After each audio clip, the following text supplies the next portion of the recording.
Higupin niyo ito, kamahalan, habang mainit pa. Nang pumayapa ang inyong kalooban.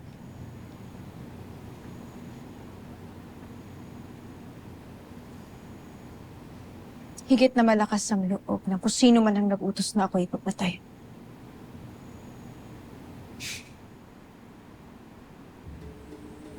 Tila'y may sapat na oras rin siyang magtimpi upang makapili ng tamang panahon.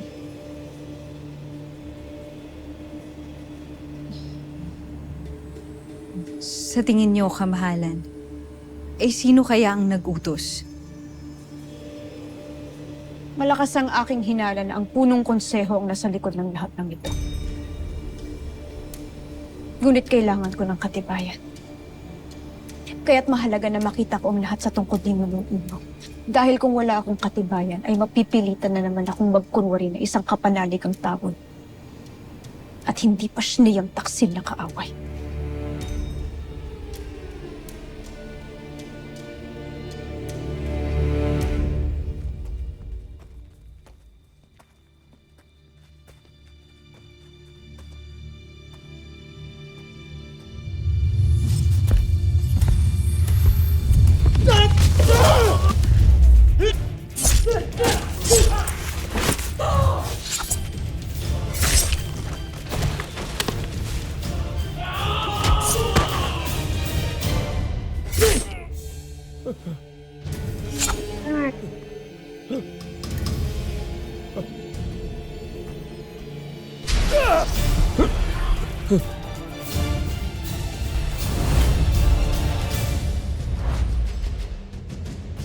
Ang aking baliktataw!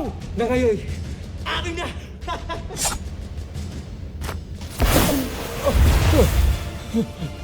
Mahabagin Cassiopeia! Ano na nagaganap sa Encantadia? Bakit pinananahanan na naman ito ng masasamang nilalang? Ah.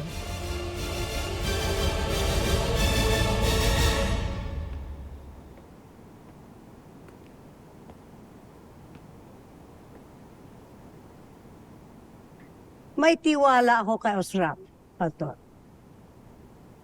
Nananalig ako na hindi malalaman ni Armea ang katotohanan.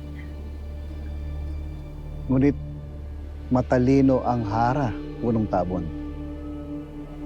Magtagumpay man si Osram na maagaw ang balintataw ni Imaw, tiyak na hahanap at hahanap pa rin to ng paraan.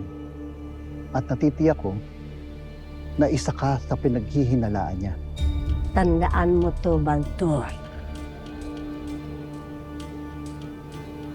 Hindi niya malalaman hanggat ako'y nabubuhay.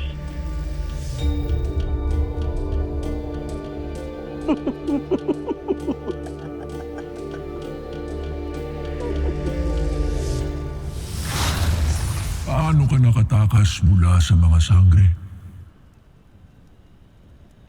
Tila may awa pa sa akin ng aking anak. Kaya nauto ko siya bago ako palayain. At si Olgana? Hindi naawa si Dea sa kanyang ada. Nagkainitan. Bago ako nakiusap. Dea, akala mo ba ay hindi kita makikilala? Lamara.